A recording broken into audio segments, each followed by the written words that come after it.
السلام علیکم ورحمۃ اللہ وبرکاتہ۔ الحمد للہ رب العالمین والصلاة والسلام علی نبینا محمد وعلی آلہ وصحبہ اجمعین وبعد۔ عن عبد اللہ بن مسعود رضی اللہ عنہما قال سألت رسول اللہ صلی اللہ علیہ وسلم ای العمل احب الی اللہ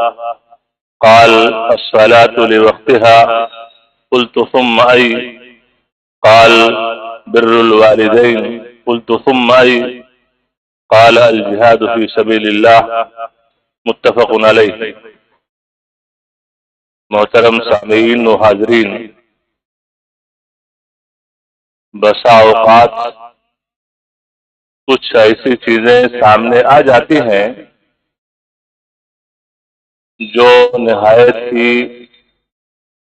قابل افسوس اور قابل تکلیف ہوتی ہیں، اور عام طور سے ایسی چیزیں جو سامنے آتی ہیں وہ جذبات کے نتیجے میں آتی ہیں۔ ابھی آج ہی کا ایک واقعہ ہے کہ ایک نوجوان انسان وہ فون کرتا ہے اور کہتا ہے مولانا بس ہماری ماں کی شیطنت اپنے عروج کو پہنچ گئی ہے، اب میں ان کو گھر سے باہر کرنے والا ہوں۔ کس کے بارے میں استعمال کر رہا ہے یہ لفظ؟ اپنی ماں کے بارے میں۔ کیا ماجرا ہے؟ یہ گھر میں بیٹھے رہتے تو کچھ نہ کچھ ٹوہ نکالتے رہتے ہیں، اور ہماری بیوی بہت عاجز ہو گئی ہے، اب ان کے ساتھ رہنا ہمیں مشکل ہے۔ ظاہر سی بات ہے کہ جذبات میں آ کر کے اگر تم ایسا قدم اٹھا رہے ہو یا اس طرح کی باتیں کر رہے ہو تو دیکھیے کہ سددوا وقاربوا، کوئی ایسا میٹر ہو جائے تو بڑھاپا ہے، بڑھاپے کی عمر ہے، چچراہٹ ہو جاتی ہے، تمام چیزیں ہوتی ہیں، اور ہو سکتا ہے کہ وہ ماں تمہاری بیوی کو کسی چیز پہ ٹوک رہی ہو تو گرچہ اسے وہ ناگوار گزر رہا ہو، لیکن وہ تمہارے حق میں بہتر ہو، تمہارے گھر کے بارے میں بہتر ہو، تمہاری بیوی کے لیے بہتر ہو۔ یہ اور بات ہے کہ اسے ناگوار گزر رہا ہے کہ ہمارا شوہر کما کے لا رہا ہے، تو اس بوڑھی کو تکلیف کیوں ہو رہی ہے کہ میں آدھی کھا رہی ہوں، آدھی پھینک رہی ہوں، فضول خرچی کر رہی ہوں، یا میں نماز پڑھ کے سوئی ہوئی ہوں، یا اور بہت سی حرام کاریاں کر رہی ہوں، تو اس ماں کو بوڑھی کو کیا لگی ہوئی ہے؟ پتہ یہ چلا جب دریافت کیا گیا تو پتہ چلا کہ محترمہ بچے ایسے بغیر ٹفن کے چلے جاتے ہیں، لیکن یہ نماز فجر چھوڑ کے سوئے رہتی ہے، ان کو ٹفن دینے کی بچوں کو نوبت پیش نہیں آتی ہے۔ شوہر چلا گیا، موبائل پہ لے کر کے بیٹھی ہوئی سیریل دیکھنے میں، فلمیں دیکھنے میں، کوئی خبر نہیں بچے کھا رہے کہ نہیں کھا رہے ہیں۔ سامان جو لایا جا رہا ہے، بنایا جا رہا ہے، آدھا کھایا جا رہا ہے، آدھا پھینک دیا جا رہا ہے، اور انہی چیزوں پر وہ ماں اس بہو کو ٹوکتی ہے۔ اب ظاہر سی بات ہے کہ جذبات میں آ کر کے کہ بیوی کی محبت کتنی غالب ہو جائے، اس ماں کو گھر سے نکالنے پہ تیار ہو جاؤ، اور یہ ہے کہ اب اس سے تو ہم رشتہ ناتا ہم ہمیشہ کے لیے توڑ ہی لیں گے، اس ماں کا چہرہ میں دیکھنا نہیں چاہتا ہوں۔ آپ کو معلوم ہے کہ صحابی رسول عبداللہ بن مسعود رضی اللہ عنہما نے اللہ کے رسول صلی اللہ علیہ وسلم سے جب پوچھا کہ سب سے محبوب عمل اللہ کے ہاں کیا چیز ہے، سب سے پسندیدہ عمل کیا ہے، تو اللہ کے رسول صلی اللہ علیہ وسلم کیا فرمایا کہ نماز کو اس کے وقت پہ پڑھا جائے۔ نماز کس کا حق ہے؟ اللہ کا حق ہے نا، کہ جس رب نے ہمیں پیدا کیا ہے اس رب کے لیے ہم سربسجود ہوں، اس رب کی خوشنودی حاصل کرنے کے لیے دن میں 5 وقت کی نماز پڑھیں۔ پھر وہ صحابی کہتے ہیں میں نے پوچھا کہ پھر کون سا عمل اللہ تعالیٰ کو زیادہ محبوب اور پسندیدہ ہے، تو اللہ کے رسول صلی اللہ علیہ وسلم نے کیا کہا؟ بر الوالدین، والدین کے ساتھ حسن سلوک کرنا، اچھا برتاؤ کرنا۔ پھر تیسری بار جب انہوں نے پوچھا کہ پھر کون سا عمل، تو کہا الجہاد فی سبیل اللہ، اللہ کے راستے میں جہاد کرنا۔ اللہ کے راستے میں جہاد کرنے سے زیادہ محبوب عمل جس شریعت اور جس دین کے ہم پابند ہیں، اس دین نے کہا ہے کہ ماں باپ کے ساتھ حسن سلوک کرو۔ اور یہاں پر نوجوان جذبات میں آ کر کے اس ماں کو گھر سے نکالنے پر آمادہ ہو جاتا ہے۔ معلوم ہے کہ اللہ کے رسول صلی اللہ علیہ وسلم نے کہا الا انبئکم باکبر الکبائر، کہ کیا میں تمہیں گناہوں میں سب سے بڑا گناہ ہے اس کے بارے میں نہ بتا دوں، نشاندہی نہ کر دوں کہ گناہوں میں سب سے بڑا گناہ کیا ہے؟ جب کہا گیا کہ جی ہاں، تو آپ نے کہا الاشراک باللہ، گناہوں میں سب سے بڑا گناہ یہ ہے کہ جس رب نے تمہیں پیدا کیا ہے اس رب کو چھوڑ کر کسی غیر کو نفع نقصان کا مالک سمجھ لو، کسی غیر کو مشکل کشا حاجت روا سمجھ لو، یہ اللہ کے ساتھ شرک ٹھہرا لو۔ اور پھر وہیں پہ گناہوں میں بڑا گناہ یہ بھی ہے حقوق الوالدین، والدین کے ساتھ نافرمانی کرنا، والدین کے ساتھ بدسلوکی کرنا۔ جس بیوی کو خوش کرنے کے لیے، جس بیوی کو رنجیدہ دیکھنا نہیں چاہتے ہو، جس بیوی کو ہنستا مسکراتا ہوا دیکھنا چاہتے ہو، اور اپنی اس ماں کو گھر سے نکالنے پر تیار ہو گئے ہو، کیا تمہارے سامنے وہ حدیث نہیں ہے کہ ثلاثۃ لا ترد دعوتہم، تین لوگ ایسے ہیں کہ ان کی دعائیں اللہ کی بارگاہ میں رد نہیں ہوتی ہیں؟ یعنی یہ لوگ اگر اللہ کے سامنے اپنے ہاتھوں کو اٹھا دیں اور اپنی حاجات اور ضروریات کو اللہ کے سامنے رکھ دیں تو اللہ تعالیٰ ان کی دعاؤں کو قبول فرما لے گا، ان کی دعاؤں کو رد نہیں کرتا ہے۔ اس میں سے دعوت الوالد لولدہ، یہ والد، یہ ماں باپ، یہ والدین اپنے بچوں کے لیے جو دعائیں کریں، ماں باپ کی دعائیں بچوں کے حق میں قبول ہوتی ہے کہ نہیں؟ بولو تو صحیح، قبول ہوتی ہے۔ اب ماں باپ اگر آپ سے خوش رہیں گے تو آپ کے لیے خیر کی دعا کریں گے نا، اور اگر ان کو کھینچ کر کے گھر سے باہر کر دیا، سب کچھ بیوی ہی ہو گئی، بیوی ہی کی خوشنودی چاہتے ہو کہ ہم اور ہمارے بچے، تو ویسے تو ماؤں کا دل اتنا نرم ہوتا ہے کہ ایسی صورت میں بھی بد دعائیں نہیں کریں گے اللہ تعالیٰ میرے بچے کو ہدایت دے دے۔ لیکن عین ممکن ہے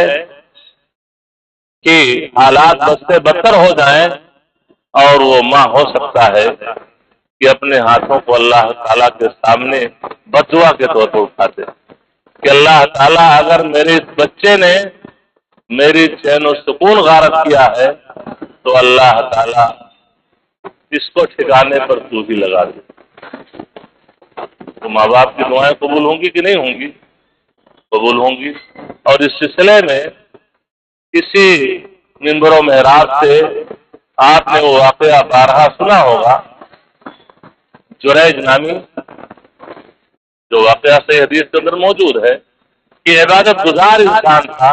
زاہد تھا، پرہیزگار انسان تھا، گاؤں سے باہر کٹی میں وہ اللہ کی عبادت میں مصروف تھا۔